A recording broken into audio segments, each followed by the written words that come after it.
So I had a misunderstanding the other day with Buzz, the clerk at the Chevron gas station. Kind of a humorous happening if you want to hear about it.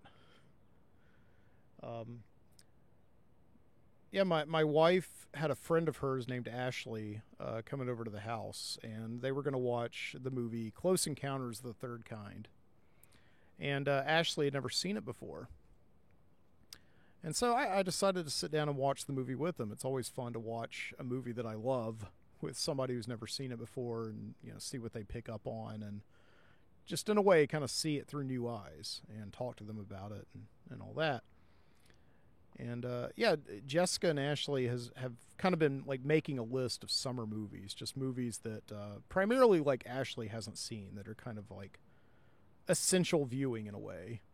Like a couple weeks ago, they watched Jaws, and yeah, like last night they watched All That Jazz.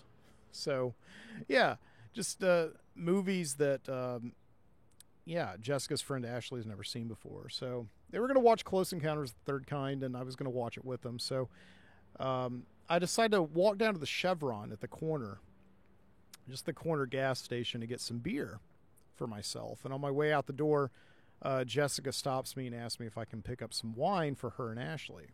So yeah, I decided to do it. So yeah, I walk down to the gas station, and in there is just I get my banquet, my Coors Banquet beers, and I get a bottle of wine for Jessica and Ashley. And the thing about it is, with the gas station wine, and really this is like true of wine in general, unless it's a special occasion, I don't really look at the brand, like the name on the label. Most of the time I don't even look at the year, especially when I'm like going to the gas station, because I know it's going to be probably 2021, 2022. It doesn't really matter. It's very irrelevant what the year is on gas station wine. Really, the only thing I look for is like what kind of wine it is. Is it like a white Zinfandel? Is it a Pinot Noir? Is it a Cabernet? And yeah, Jessica wanted like a Cabernet Sauvignon, which is a red wine. It's like her favorite kind of wine. So I pick it up for her, and I take it to the counter to pay for it. And there behind the plexiglass of the gas station counter is Buzz. And I've talked about Buzz before on the show, and Buzz used to be like a regular fixture in my life for many years, because he was just one of these guys that are like, you have like supporting players in your life, people that you don't really know their backstories, their personal histories, but you're nevertheless on a very friendly basis with them. You have a rapport with them because you see them every single day. In a way, you see them more than like some members of your, family, immediate family. They're the people who work at the gas stations, who work at the grocery stores, these people that you see on your way to and from things, to work or on your way home. And you strike up a rapport with them. And this was me and Buzz. Many years ago, I used to go to the gas station, the Chevron, almost every single day. And I would see Buzz there behind the window selling things. And he was always one of these guys who just has like a big friendly smile, always wants to joke with you, always has like a quip to share with you. Usually it's like a little bit blue. And yeah, this is Buzz. And a few years ago, Buzz had a heart attack. And he, I guess, retired and moved to Georgia. And so I was like, okay, that's it. I guess I'm never going to see, Buzz again. He's going to be one of these people I'm just going to think about many years from now, after having not thought about him, for years. And so, yeah, Buzz just kind of retires, I guess for health reasons and all that. And yeah, I go by several years without seeing him at all, and then one day he's just there. I go into the gas station to probably buy some beer, and there Buzz is behind the plexiglass. And he's a little bit thinner. He's a lot grayer, but he's, still there. And I don't really see him that much more these days, as much as I used to, because I've gotten a little bit older now, and the gas at the Chevron has gotten a lot more expensive, and the wine has gotten a lot more cheaper. And I like to save money on gas, but spend money on wine. So, it's weird when, whenever I see Buzz, because it's just like I just have to think that I used to see this guy every single day, and then for years I didn't at all, and now he's back. So, and the one thing about Buzz after he's had his heart attack is that he can't belt the way he used to. He can't speak as loud as he used to. So it's sad because, like, every time I see him, it's almost like watching a silent movie through the plexiglass. I can see that he's smiling. I can see that he just, like, cracked some kind of dirty joke in my direction, but I can't hear him. And so I always have to, like, kind of pretend that I'm hearing him, and I have to laugh anyway. And sometimes I'll say something that may not be completely related at all to what he said, but just as a manner of being courteous and nice and all that. And it's not necessarily like an insincere gesture to pretend that you're laughing at somebody that just cracked a joke. It's just like acknowledging that, like, God, it's so good to see you back here, man. After all those years, you're back, and you're in full form, and you're cracking jokes, and you're happy and all that stuff. And just a guy who's there to, like, make your life a little bit better. In the middle of this transaction that's not exactly that exciting. So, at the gas station. So yeah, I go up there the other night, and I put the beer on the counter, and I put the wine on the counter, and Buzz says something to me on the way out after I've paid for everything, and I don't hear him, but I can see it, like, he found it particularly funny, and he was laughing and filling up just the counter area with his laughter. And I kind of got closer to him. I was like, I didn't hear you, man. What'd you say? And he said, enjoy your menage a trois. And I thought this was kind of a weird thing to say, because, number one, how did he know that I was going to be hanging out with, like, two girls? But also just a very, like, that's not really something that you say to somebody as they're, like, going away from you. It's a weird thing. Enjoy your menage a trois. So I guess was a little insincere with it. I was just like, okay, thanks. And I leave, and I go out, and the bells jingle above me, and I'm out. I'm gone.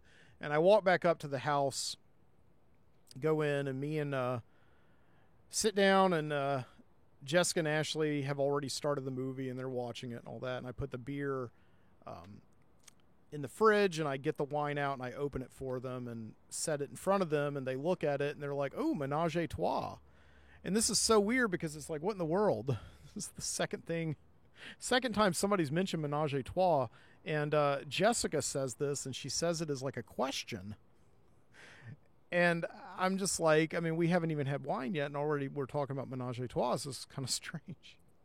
Because a menage a trois, if you don't know, is French for, let's get it on with two sexy ladies. So, so I'm kind of, like, thinking about this for a second. Like, no, I don't know if this is right. This is weird. And I said, what in the world? Buzz said that to me down at the gas station. At this point, I'm thinking, like, there's no way they could actually be talking about menage a trois in its traditional form. And I'm sort of thinking that, well, they saw me bring in the wine with a 6-pack of beer, and maybe that's like some kind of gas station lingo for a menage for when you buy wine with beer. You call it a menage a trois because you got the man and the woman. But shouldn't it be like beer and then two wines, or two beers and one wine, or something like that? I don't know. So I was very confused by this menage a trois. So I said to Jessica, why did Buzz say that to me down there? And she says, points to the wine. She's like, well, it's because you got menage a trois wine. And I looked at it. Sure enough, the label was menage a trois, right? I didn't expect it to take 10 minutes to tell that story. but nevertheless, you just heard it. So this is Mike Booty. This is the Midnight Citizen Show. Welcome. I'm sitting here in the backyard of my friend Dave's house. And yeah, he just asked me to come over and sit out here with their dog Mila while their house is being cleaned by this professional cleaning service. So they were afraid that they're both out of town today, and like the dog usually like freaks out whenever they have company over, and so they just didn't want the people to be like scared off, I guess, by this dog who right now is totally just asleep in the shade. Could not be any interested in going in and scaring off cleaning people. But nevertheless, Dave asked me to come over here, and he paid me with a cigar, which I've got right here. It's a Rocky Patel Edge Sumatra cigar, so maybe I'll have that in just a minute. I don't know. Maybe we will.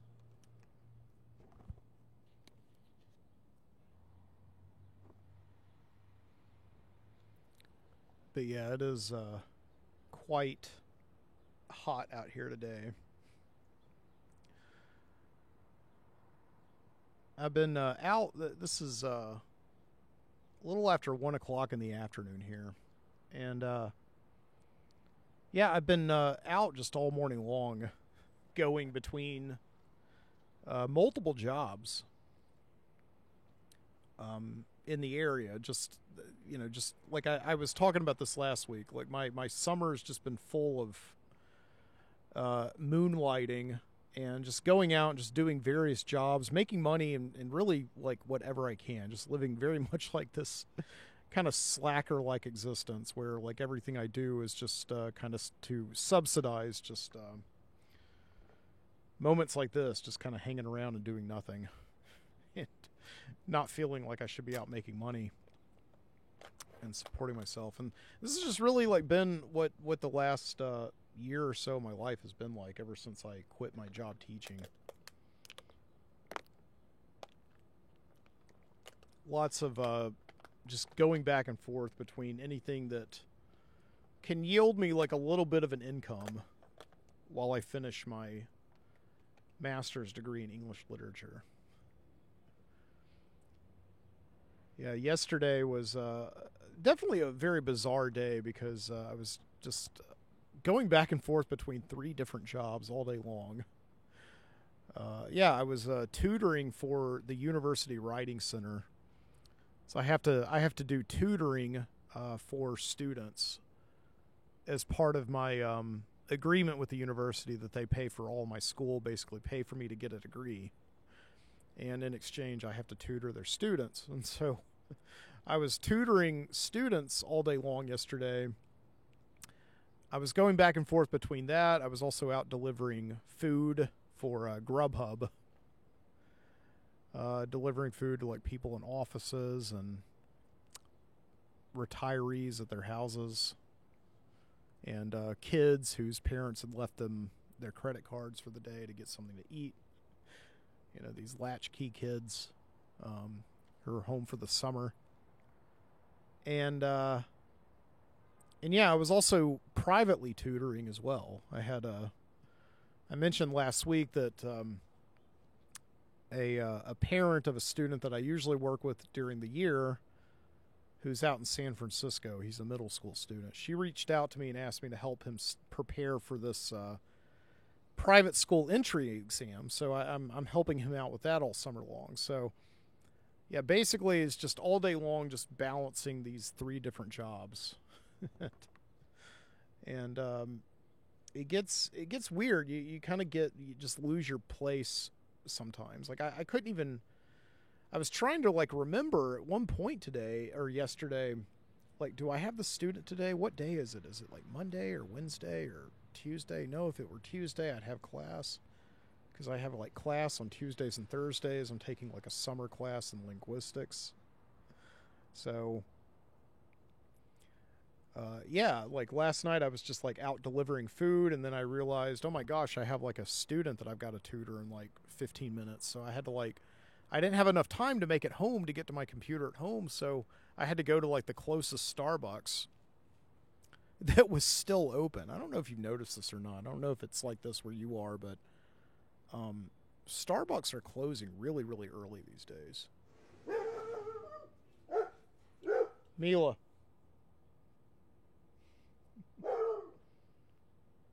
See, I had to like get to a Starbucks really quickly to open up my laptop and log on and talk to this kid in San Francisco and help him understand how to like do analogies and all that, you know.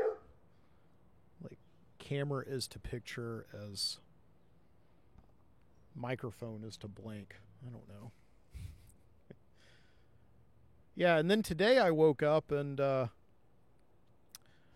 went to Whole Foods at like 8 o'clock in the morning and worked for Amazon Flex. You know, Amazon Flex is this program that just allows regular Joes like me to like log on to an app and then go and pick up people's like packages from the distribution warehouse, or in my case this morning, go to Whole Foods and pick up their groceries and take it to them. So I went and did that. Yeah, and I've done Amazon Flex where I'll actually go to the distribution warehouse. I've done that once. I don't think I'm ever going to do that again because this is a very shady thing. You know, like you hear all these stories in the news about how Amazon is kind of isn't really considerate of their employees in a way. You know, they track them every time they go to the bathroom and stuff like that. Like all of that is true. But I think like one of the worst things that they do is when you work for Amazon Flex, you agree to like go on a certain like an hourly shift. So you may be working like 4 to 8:30 or something like that. And they'll tell you how much money that you are expected to make, although you could make more with tips. You know, so you go to the Amazon warehouse. The only thing that you don't know when you get there is you don't know where you're going. And it could be anywhere in the you know, Amazon's map in your area. Basically, you know, Amazon has like a map of what areas their distribution centers cover.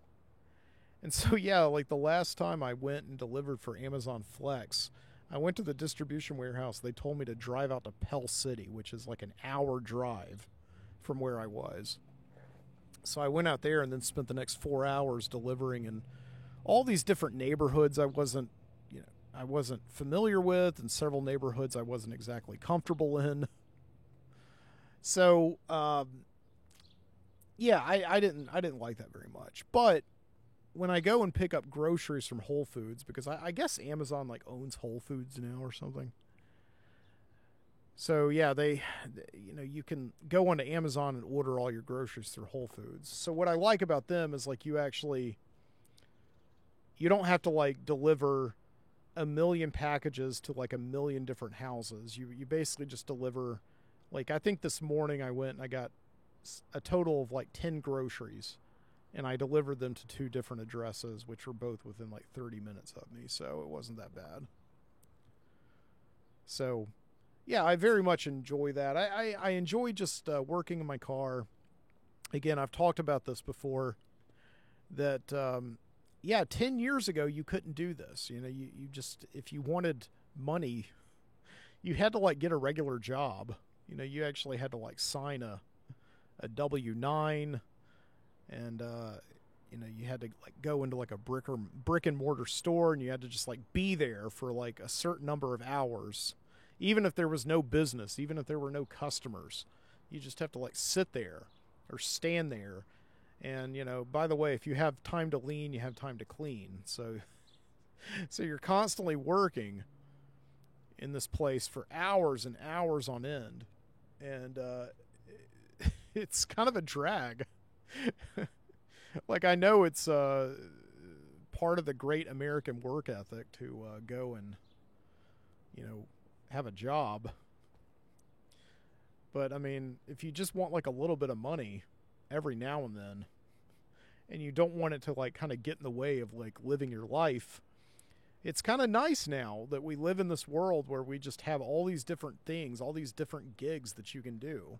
And there's like honestly no strings attached. Not really. I mean, again, if you know, the Amazon Flex is really the only thing that I've ever done, the only side gig that I've done that just is not really honest with you and kind of puts your life in danger. But all these other things I've done, like Uber Eats, Grubhub, DoorDash, it's all just like you just sign on and you just go make money. And when you don't want to make money anymore, you just sign off. And I love that we live in this world, and I'm taking advantage of it. Is all I can say. And it's allowed me to stay afloat more or less. And listen, I'm not against at all like going and working in one place all day long. Okay, that's fine. And I did that for many years. You know, I was a teacher for 5 years. I went to school and I was there for like 9 hours a day.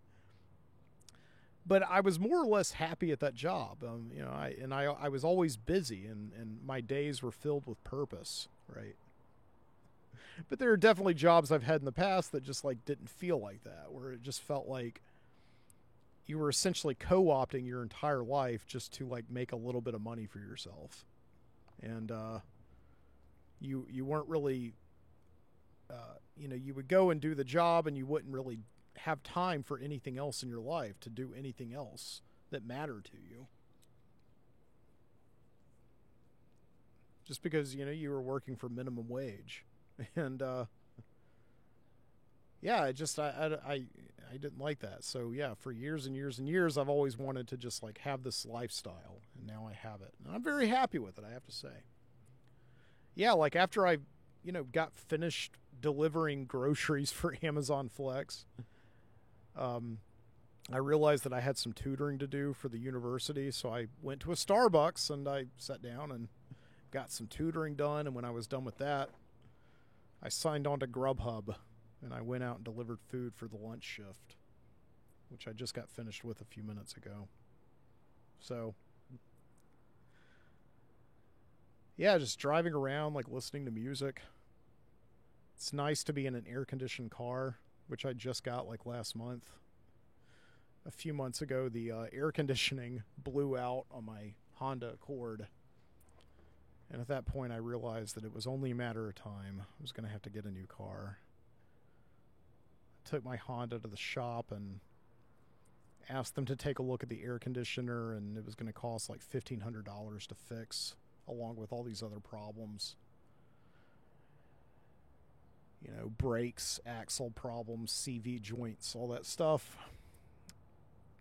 And so I asked my mechanic, Ricky, I said, you know, what do you suggest if I can't pay for to get the air conditioner fixed, you know, because summer's coming on and all that stuff. And he said, well, there's this thing that you can get called 280 Air. And I was like, 280 Air? What is that? How much is it? And he just kind of looked at me like I was like just half stupid. And then I realized, oh, I get it. Because the major highway here in Birmingham is called Highway 280. So roll down your window and get some of that 280 air. So he's being kind of funny to me. And then I paid him $500 for the work that he did do. So I just kind of wanted to go and get a car so I wouldn't have to deal with a mechanic for a very long time, you know, unless something just goes horribly wrong.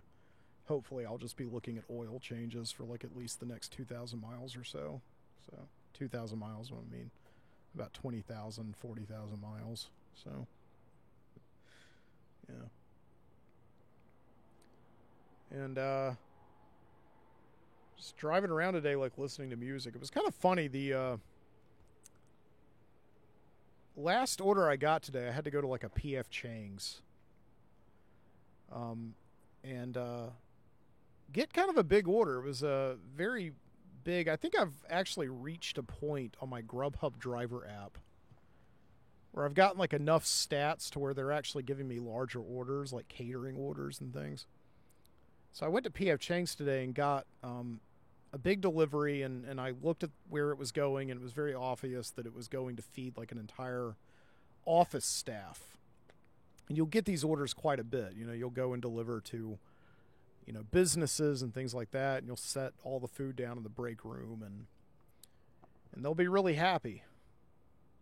They'll look at you like a hero, even though you didn't do anything at all except just go and pick up food and drive around and listen to music and bring it to them.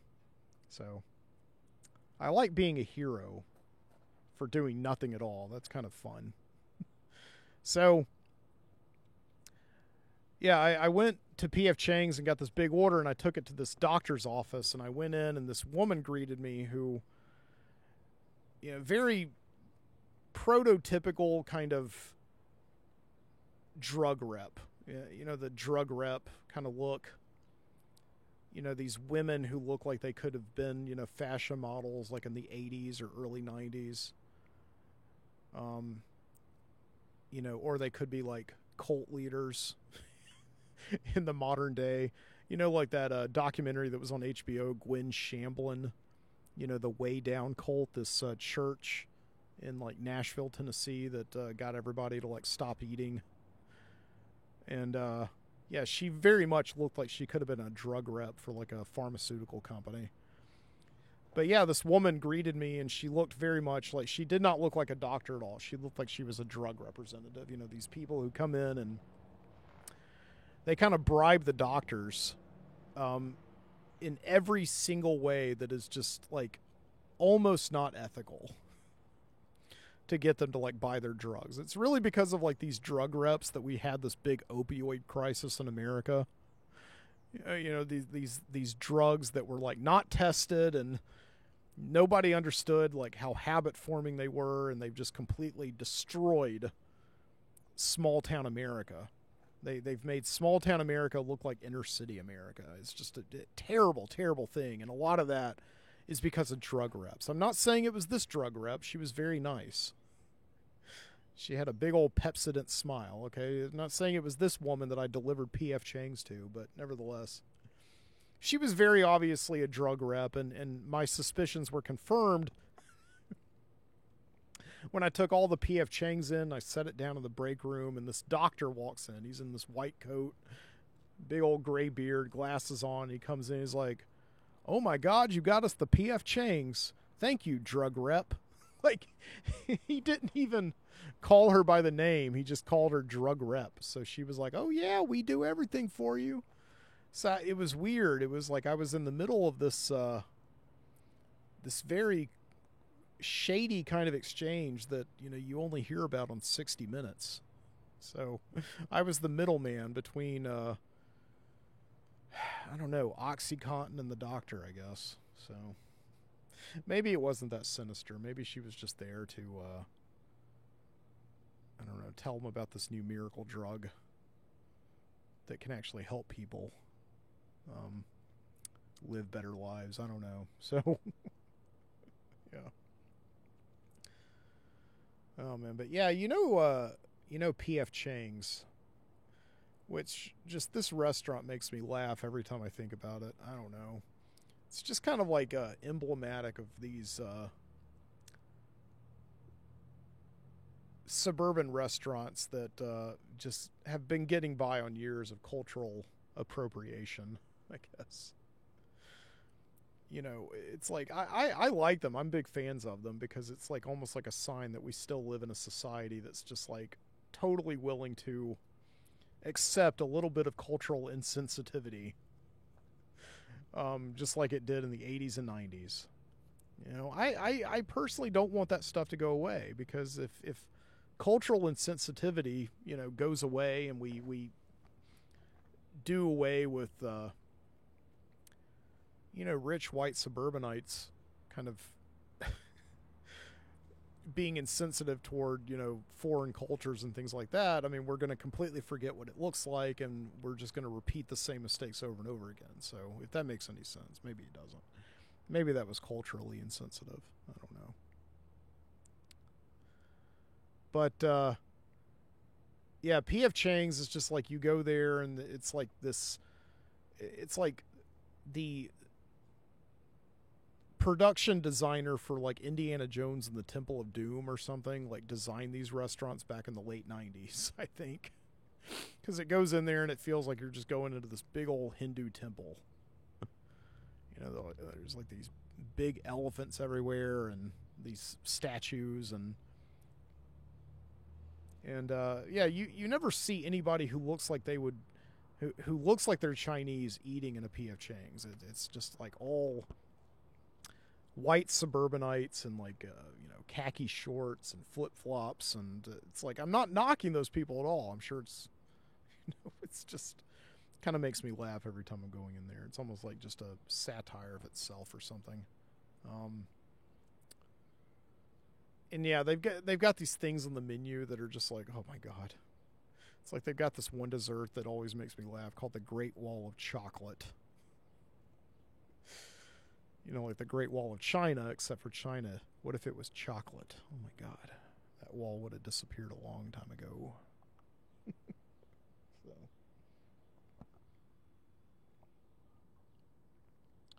Alright, I think I'm going to light this cigar. I think it's time to do that.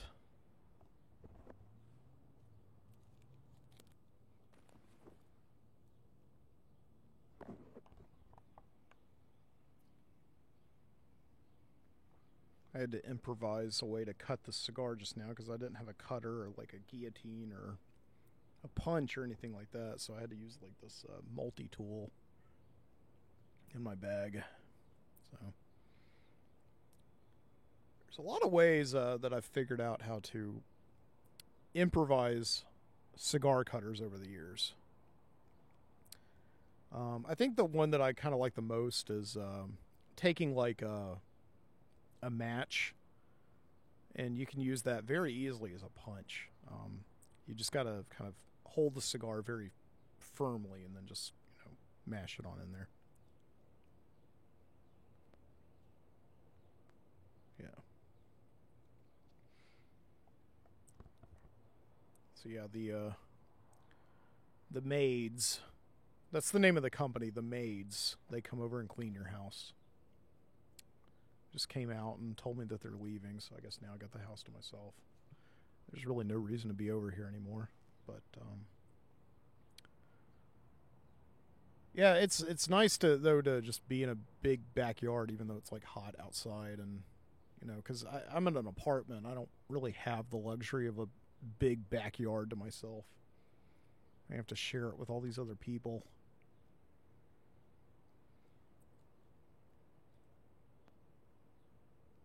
Yeah, my friend Dave, who has been on this show before. I've talked to him on the Midnight Citizen show before. I think in this very backyard, actually. So yeah. Yeah, a couple of years ago, he took his. He does a lot of film and production work. I think he's actually on a shoot today, and he took the garage back here and converted it into a studio. So, and one of the reasons that again, I've been just doing all these shows on the go lately. I haven't been in the studio like I would prefer, is just because I am just kind of like always just going, and I don't really have a chance to sit down at my house and record anything. But nevertheless, I've been talking to Dave about actually appropriating the studio that he built to do podcast in, because it is soundproof, and he's been recording an audiobook with somebody in that garage in the last few months. So it actually would be kind of cool, I think, to take his area, to take the studio and actually turn it into an area where I can do podcast in the future. So one of the songs that I was listening to today, I just had it on like a summer songs playlist on Spotify, and yeah, the song "Walk Like an Egyptian" by the Bangles came on, and it's never been one of my favorite songs. I don't know any other songs that the Bangles did. I can't think of any off the top of my head. that was just a few years before my time. Like, by the time I was hearing "Walk Like an Egyptian," I probably heard it for the first time. I was like in maybe kindergarten or first grade or something like that, like in the late '80s when it first came out. But I'm not really that familiar with it. But I was thinking about it today because my friend Dave was out in Los Angeles a few years ago, and he's got this friend who, has made a pretty good career for himself writing for television. He was one of the major writers on the show Supernatural. And, Dave was just hanging out with his friend in Los Angeles who writes for Supernatural a few years ago, and the guy asked him, like, hey, do you want to come over to my friend Susanna's house? And Dave's like, oh, yeah, sure, Dave. Susanna. And so they got over there, and it turned out to be Susanna Hoffs from the Bengals. And to this day, Dave just like talks about how that was like, because Dave is old enough to remember when Walk Like an Egyptian came out. He was old enough to remember when Susanna Hoffs was on MTV all the time, and how she was kind of like the it girl of the '80s, just like this beautiful, like Adonis on MTV. So yeah, Dave is about 10 years older than me.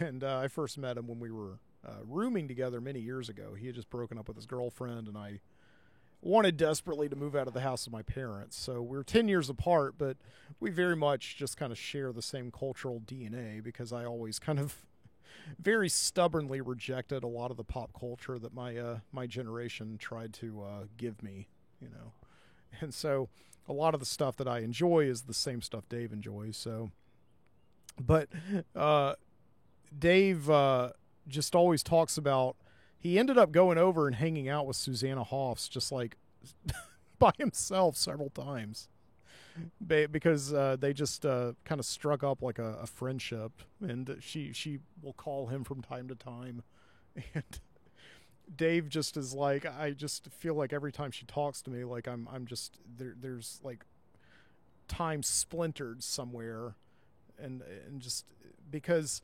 And I understand that. Like, I don't know what it would be like for me, but it's like somebody that you just idolized and no doubt crushed on so much when you were a teenager living in a small town in Alabama, just, watching this other world unfold before your eyes on television. Years later, these people, like, have your number in their phones. It's just,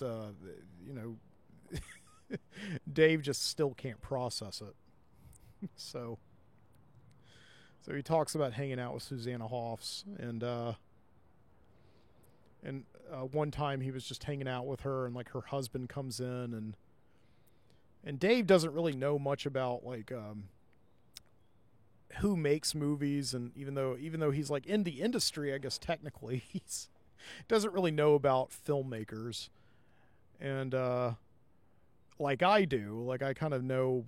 Like certain movies I love, I know everything about them. I know tangential information about them, who made them, but also who they were influenced by, who the filmmakers were influenced by, and all that stuff. So, and Dave was just telling like me the other day, it's like, yeah, I was just chatting with Susanna, and we were having a really good conversation. Then her husband just comes in and just kind of butts into her conversation.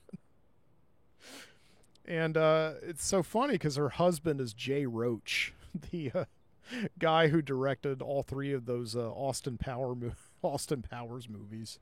So, kind of like one of the most successful directors of like the late 90s, who's I guess still making movies today, but has never had the same kind of success that he had with those Austin Powers movies, which just became like cultural touchstones. And I guess now people kind of cringe when they watch them, because it is very much like humor that was just because it was like those movies were just based so much on catchphrases and like funny costumes and silly wigs and glasses.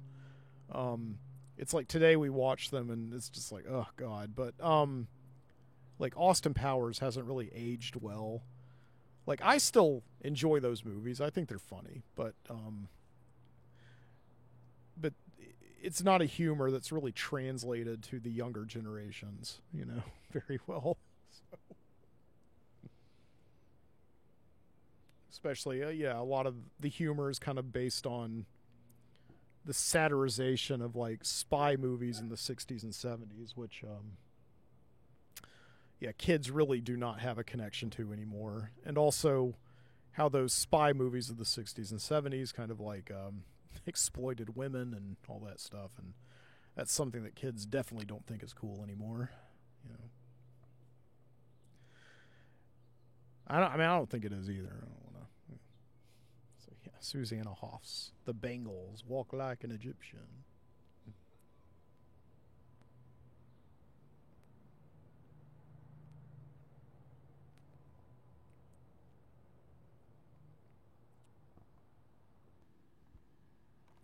Yeah, it is weird when you not only like when it's not necessarily like meeting celebrities, it's like when they actually become a part of your life, when they become at the very least secondary characters. Like I was talking about with Buzz, these people that you don't share like a close personal relationship with, but they're nevertheless in your life as like people that you interact with and actually have conversations with. And I know that there's a whole industry about this that where people just so desperately want the celebrities to become part of their lives. It's like they go to these conventions and they spend like all this money to meet these people that they've seen on TV, and just for a very, very, very brief moment, merge those two realities, the television reality and the reality of like the television celebrity or the movie or the musician celebrity. And they just want to merge their humdrum daily existence with the life of this like amazing person. And quite honestly, like things cannot be going well for that celebrity if they're at a convention selling their autograph. Like I just don't think it's possible that like you're never ever going to go to a convention and see like Tom Cruise at a booth selling his autograph. I just don't think that's going to happen. And one thing that made me very sad was that my friends Jason and Alex a few years ago went to this horror movie convention in Atlanta, and they saw Richard Dreyfuss there. Richard Dreyfuss had a booth, and he was selling his autograph. And like, listen, I'm glad that he's out there and he's making money, but this is Richard Dreyfuss we're talking about. He was in Close Encounters of the Third Kind, like the most important movie ever made, or up there with it. A movie that really tried to render realistically what it would be like if aliens came down to Earth. How would we communicate with them? I mean, Richard Dreyfuss was in Jaws. Oh, man. I mean, Richard Dreyfuss does not belong at a fan convention standing behind a booth charging like $100 to people to take a picture with them and sign his name on a little piece of paper with his picture on it. Something's wrong. But then I found out, Richard Dreyfuss has gotten divorced like many, many times, and probably every dollar that he makes now, he just owes to one of his ex-wives. So, and that's, So, he's out there making money, and you can't fault him for that, but it's just sad. And listen, like, there's something about these conventions that, like, the people go to them, they get what they want, they meet their celebrity friends. They're part of their lives for a brief minute. The celebrities get what they want. They go there and just, make a lot of money in one day for just basically signing their name over and over again and taking pictures of people that they're never going to see again or think about again. They all get what they want, right? But there's just something about that I've just never been able to get on board with. And I've never like been part of a prominent celebrity's life, really. I mean, I don't think any celebrity really, like anybody who has ever had any kind of fame in their life, I just don't think I've ever known them outside of just kind of meeting them or brushing into them or something like that. Like I remember working at Starbucks like 20 years ago, and this guy came in. I thought I recognized him, and it turned out to be Kevin Pollak. And I talked to Kevin Pollak for a few minutes. He was a perfectly nice guy. But it's not like, I didn't ask him for his autograph. I didn't ask to get a picture taken with him or anything like that, because it's just, I just don't want to be, I just don't want to resort to that. I don't want to like just be this person who just, I don't know. I mean, maybe there's just something about it that's like with people who go to fan conventions, they get a genuine experience out of it that is very sincere and real. But to me, it just kind of looks all like facade. So, like, it doesn't really have any real value. Like, all you're doing is, proving to the world that you have $200. It's just, there's nothing organic about the exchange of. I was watching a YouTube video of somebody who went to the Office convention, and that was like the most depressing, cynical thing I've ever seen, because I guess it was NBC or whoever owns the rights to the Office. They put on this fan convention in this convention center there, and I've probably been to it in Chicago. I used to go to conventions all the time as part of a job that I had. And yeah, it was just like all of the secondary cast members from The Office. So it wasn't like Steve Carell was there, because Steve Carell he's doing fine. Rainn Wilson, the guy who plays Dwight Schrute, came there for like a few hours, and he stood in line, and people stood in line to get his autograph.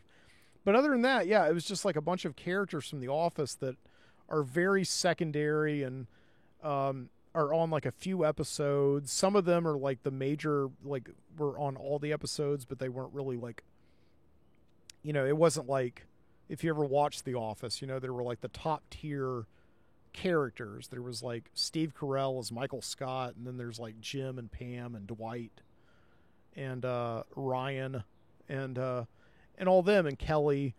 And then you had like the second tier Office people, and that's who was mainly at this convention. So you had like Kevin, and I think Oscar may have been there. I think you had like some of the people who were like in the warehouse, who worked in the warehouse. So it was just very depressing watching this, because you would see the people lining up, and the lines would be like 2-3 hours long to just get a picture taken with somebody who they saw on TV. And there's just not anything that's very organic about that. You're just basically showing that I have $200. Here it is. So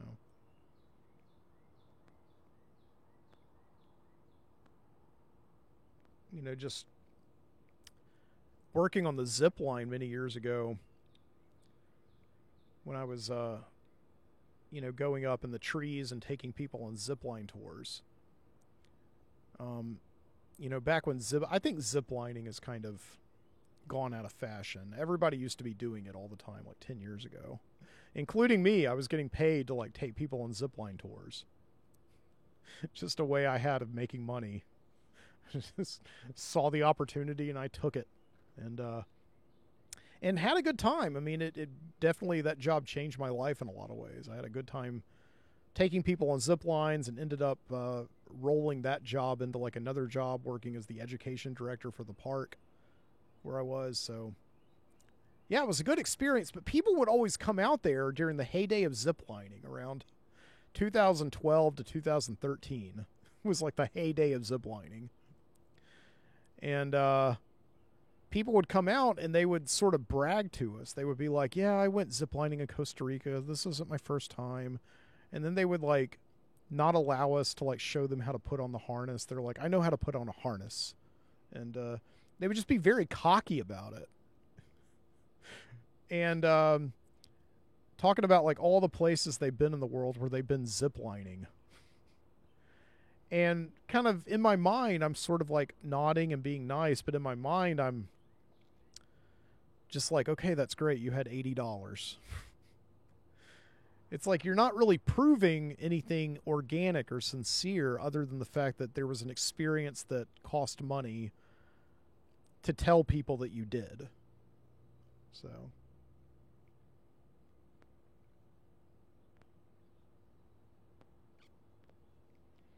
that's sort of the thing, not with the not to bring it back to this, because I know this is just part of everybody's conversation these days. But it's the thing with the Ocean Gate sub. These are millionaires who were paying to go to the bottom of the Titanic, and really, ultimately, it's not like they were doing research. It's not like they were salvaging anything. Nothing that they were going to do down there at the bottom of the ocean was important. The only thing that was important was just like so that they could come back up and tell everybody that they went to the Titanic. And again, like, secretly, if I had been an Ocean Gate tour guide, a Titanic tour guide other than a zipline tour guide, and somebody came up to me and they said, like, oh, it's okay, I've explored the bottoms of the ocean before, I've been to all these big shipwrecks and things like that, I would just be secretly going like, okay, that's great, you have $250,000. So it's like, I don't want to like diminish the lives of the people who were lost in that sub, but yes, that was the only really annoying thing about working on the zip line. Other than that, I loved it. It's great. Just still think about that as one of the coolest jobs I ever had, even though it was, as a tour guide for kind of an event that cost a little bit of money to do. You are very likely to run into, members of the somewhat jet set, people who have, $50 to just throw away on going up and doing what is ultimately kind of a frivolous activity, but is nevertheless fun. I guess it can be fun. Yeah, it was fun. Yeah, it's wild. That was 11 years ago now that I was working out there at the park, zip lining. And it's very sad because I remember I used to walk out there at Red Mountain Park and look up at these tree houses with little clotheslines attached to them that we knew as zip lines, but if you didn't know about zip lining, you would just be wondering, kind of like, why are there all these wires that are going between the tree, or they like trying to buckle the trees, like keep them from falling over or something? Like you probably wouldn't know if you didn't know about zip lining, if you weren't hip to it. And I used to think about like, what's going to happen, in 100 years or so, where people come out here and just look up in these trees and wonder like what was going on up there. My parents, in their front yard, ever since we moved to their house, the house that we're in 1992, there was this just one plank of board that was nailed into a tree about 90 feet up. And we always wondered what it was doing up there. Like, what was this plank of wood doing at the top? Why are there not other planks of wood up there? What was its purpose? Why would somebody climb 90 feet up into a tree and just like nail down a wooden plank? We have no idea why it's there, how long it's been there, whatever. So yeah, like, just what will the future archaeologists and anthropologists think about this stuff? And turns out we didn't have to wait 100 years, because I was going onto the Red Mountain Park website the other day, and yeah, zip lining is just like, I don't know what's happened to it. Like, all the equipment's still out there, everything's still going on out there, but none of the zip lining is open. It hasn't been for a very long time. Like, even before COVID. So yeah, when I first started working out there in 2012, the executive director and everybody was like, "This is going to be the new big thing. This is going to make Birmingham a big tourist spot. People are going to be coming from all around to zip line through the trees at the park." And it just turned out that it's kind of one of those activities that, like, once you do it once, you really don't need to do it again. Yeah, just people stopped coming out, and so they had to shut it down.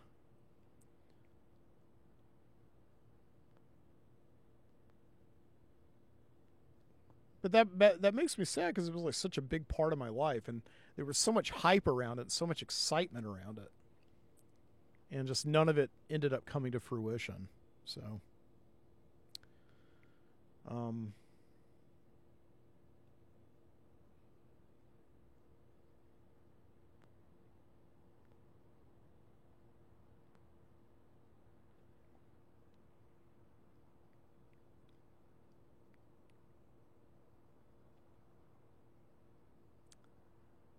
my boss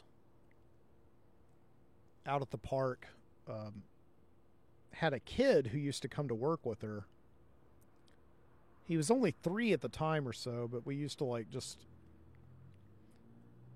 be kind of like, just there's always like that kid who's just kind of like a problem child. Like, you love him, but he's just kind of a little terror. That was kind of this kid. He would come up out and just kind of like mess things up, pick up equipment and put it in like the wrong places and all that stuff. And I would just look at this kid and be like, man, I can't imagine what he's going to be like as a teenager. And many years later, I was teaching high school, and he ended up being one of my students. So I had to teach him as a student. And then earlier this week, there was this newspaper article that I had read on AL.com about these 2 kids who were hit by this train out in Helena, Alabama, which is kind of a suburb of Birmingham. Really bad tracks. It's like when I was a freshman in high school back in 1997, I was at Pelham High School, which is right next door to Helena, and a lot of the kids who lived in Helena had to come to Pelham to go to high school. And one of the girls in my biology class was in the car on her way to school, and she and her entire family got hit by a train and killed. And a few years before that, a couple of kids had also been killed. So, just a really bad area for train accidents, like fatalities. And and it turned out that my boss from my school, my former boss, contacted me, and it turned out that one of these kids who was hit by the train was that former student. My former boss's child, and he's in the hospital. He was airlifted to Children's, but he's going to be okay. Surprisingly, she sent me a picture of him, and he just looks like he's in a coma. I don't think he is, but yeah, they did a follow-up story for the news, and it looks like he's totally going to be okay, making a full recovery, but it's just going to be a very long time before he gets there. So,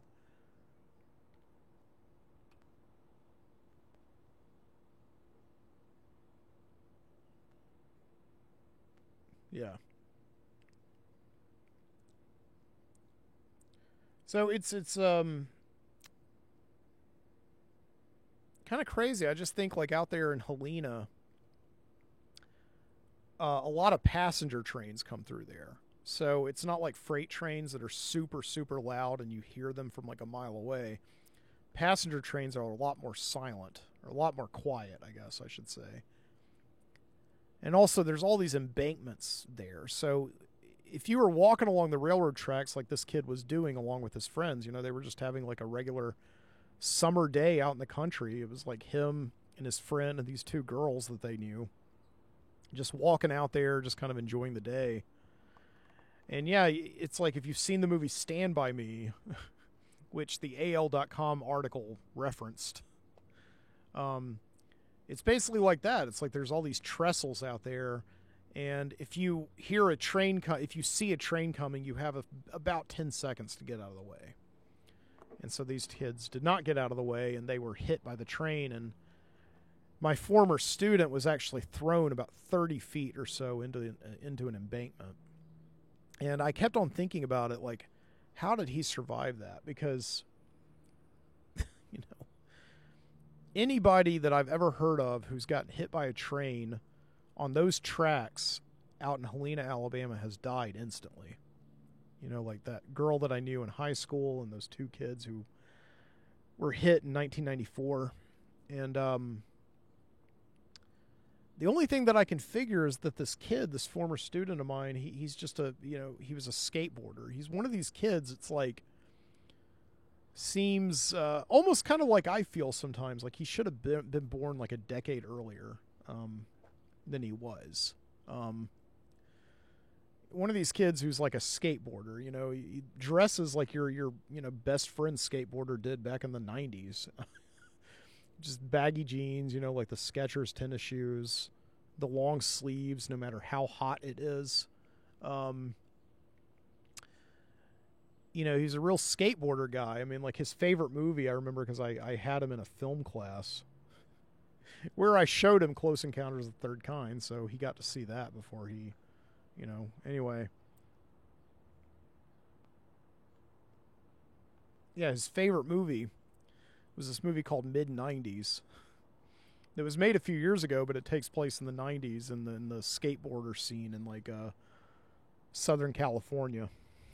So, you know, just one of these kids who just like looks like he should have been he would have been perfectly at home in like 1994, you know. So, yeah, that's the only thing I can figure though, is because he's super physical kid, very well balanced. That's probably what saved him. So,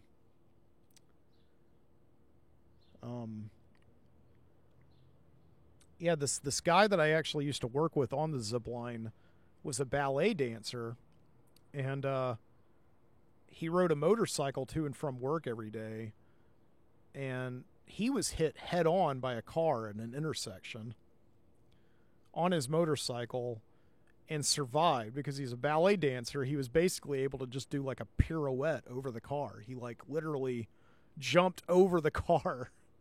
When he was hit by the car, he just jumped over and landed totally on his feet, you know. So maybe I should take up ballet or skateboarding or something like that rather than just sitting in the backyard smoking cigars.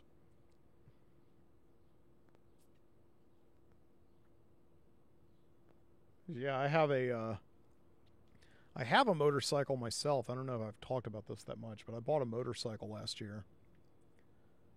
Just because, like, you know, fuck it, I wanted one. And not getting any younger, I've always wanted a motorcycle. I've always just wanted to, like, get on something that can just kill me instantly. And yeah, ever since then, I've gone back and forth on whether or not I just want to get rid of it. It was not exactly an impulse purchase, but it was pretty close. My wife, Jessica, was not very happy with me about buying it. We got into several pretty big fights about it. I think she eventually kind of made her peace with it when it was just like, I just decided to use the motorcycle to kind of get back and forth to school. You know, just basically driving it about 5 or 6 blocks to school, you know. And, yeah, I've been thinking about selling it, especially recently, ever since I got the new car, and I've got that payment every month now. And that's just something that hits you, like really, really hits you when you go for so many years without having a car payment, and then you just decide to get a new car, and then suddenly it's like, okay, there's like half of the money that I make every month, you know. But yeah, then a couple of weeks ago, the actor Treat Williams, who you may remember from such films as Prince of the City and The Phantom. Treat Williams is something like 70 years old, and he was just hit on his motorcycle and killed instantly. Been riding motorcycles for years, and he was at an intersection making like a turn at something like 5 miles an hour. And this car just came on and didn't even see him. Just killed him instantly. So that kind of made me reconsider, I think, for the final time, selling or having a motorcycle.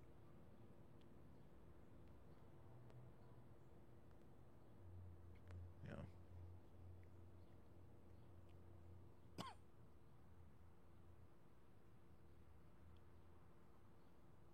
Ooh.